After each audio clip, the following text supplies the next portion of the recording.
This is Real News Media TV, coverage you can trust. Please like, share, subscribe, and hit the notification bell. Select all for daily news updates. Good morning, my Real News Media TV family. Welcome back to the channel, and thank you for tuning in this morning. And in the news for November 14, 2022, 2 men arrested for allegedly stealing oranges. Swift action by the Paulwell police in St. Catherine on Saturday led to the apprehension of 2 men with stolen oranges valued at $200,000. The men were held on a property owned by Tradewinds Citrus Limited. Laborers Kevoy Campbell, 20, and Luke Gale, 21, both of West Prospect District in Paulwell, have been charged for predial larceny. It is reported that about 8 p.m., the police were on patrol when they saw the men and accosted them. The men were arrested and subsequently charged. Both accused are scheduled to appear in the St. Catherine Parish Court in Linstead on November 16. Chang accuses a former PNP administration of defunding the police. General Secretary of the Jamaica Labour Party, Dr. Harris Chang, says that the government is working to reverse the ills of the previous People's National Party administration, which he accused of defunding the police. He made the allegation while addressing JLP delegates and supporters at the St. Andrew Northeast Divisional Conference at the Girl Guides headquarters in St. Andrew on Sunday. Chang, who is also the Minister of National Security, said the result of that reported defunding triggered a rise in criminality. He insisted that the now opposition gave power to criminals when it failed to support the police. I can describe their contribution to the security in one sentence. They defunded the police. For the years they were government, they gave no money to security. And when you defund the police, you let through the gunman, Chang argued. You end up having a whole generation of the criminal type who want to behave with impunity because they feel them can shoot at everybody. It's going to take a long time to get that out of them head and understand that them have to behave differently and obey the laws and operate with care and stop the killings. We have to equip the police properly. Defunding the police is empowering criminals, and that's what the PNP government did while they were in power, he added. He told the JLP supporters that the Andrew Holness-led government has ensured that the country's crime fighters are equipped to challenge criminals and provide safety. However, he said some inner-city communities have proven difficult, while also identifying several in western Jamaica. We have some tough areas. The country always hears about Flanker, Norwood, Canterbury, Glendevon. We know that. I have plenty young men who are my supporters. When you leave the police exposed and defund them, you empower the criminals, Chang said, who is Member of Parliament for St. James and Northwestern. If they don't have communication, they cannot respond to the call. If you don't have transport, they cannot go to the crime scene, and the police we inherited had none of that, he noted. He said that the government has invested significant resources to change this by increasing the size of the force and the number of police stations across the island. He said, too, that the police have been trained in human rights and have been given sound legislation to work with. Paulwell appeals to person who stole his licensed firearm as he faces possible criminal charge. Member of Parliament for Kingston Eastern and Port Royal Philip Paulwell is appealing to the person who stole his licensed firearm to use the present gun amnesty to hand it over to the police. Paulwell, the leader of opposition business in the House of Representatives, told the news that one evening in early July he was headed home, having dropped home his close protection officer when he had to make an emergency stop in the Upper St. Andrew community of Hope Pastures. I stopped for less than 8 minutes, and by the time I came out, I saw that the back window of my vehicle was smashed, and when I rushed to the car, I saw that the bag which I had in my pouch with my firearm was gone. The bag was on the floor of the vehicle because that is where I would normally keep it when my security person is driving the vehicle, said Paulwell.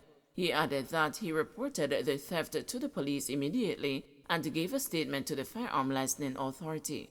According to Paulwell, he supports the gun amnesty introduced by the government and wants people with illegal guns, including his own, to turn them in through whatever means. The amnesty opened on Saturday, November 5, and is slated to end at midnight on Saturday, November 19.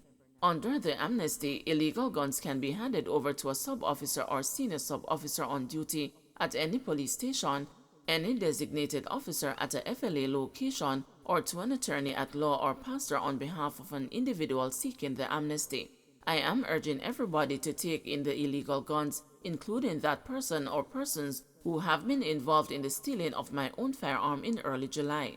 I am saying to them, take back my gun and give it in to the authority. It is a very old firearm. I have had it for more than 20 years, added Paulwell. With the police investigating the disappearance of his firearm and the possibility that he could face criminal charges, Paulwell was adamant that he was not careless. You know, these things, they are normally seen as negligence, but I wasn't negligent. I was dealing with an emergency. I locked my vehicle, rushed inside, and when I came back, the window was smashed, declared Paulwell. Under Section 54 of the Firearms Prohibition, Restriction and Regulation Act 2022, the holder of a firearm permit shall report that it is lost or stolen within 24 hours after the holder discovers the loss or theft to the police and to the FLA. A person who, without a reasonable excuse, fails to make a report within 24 hours commits an offense. Section 74 of the Act indicates that the holder of a firearm permit shall ensure that each firearm and all ammunition are safely stored in accordance with such standards as shall be prescribed so that no other person can gain access to the firearm or ammunition. St. Joseph's Hospital to discontinue administering COVID tests and vaccines.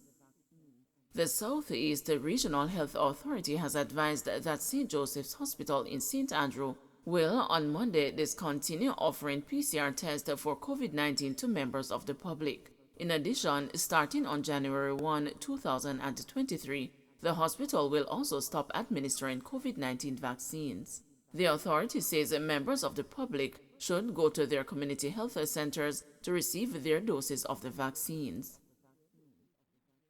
Customs brokers want customs procedures revamped to ease port delays. Jamaica's custom brokers are calling for the new customs procedures at the ports of entry to be revamped to ease the current cargo backlog and its negative effects on small business operators. In a statement to the media on Sunday, the Custom Brokers and the Freight Forwarders Association of Jamaica said the new procedures, if not quickly revamped, will spell the death knell for small businesses.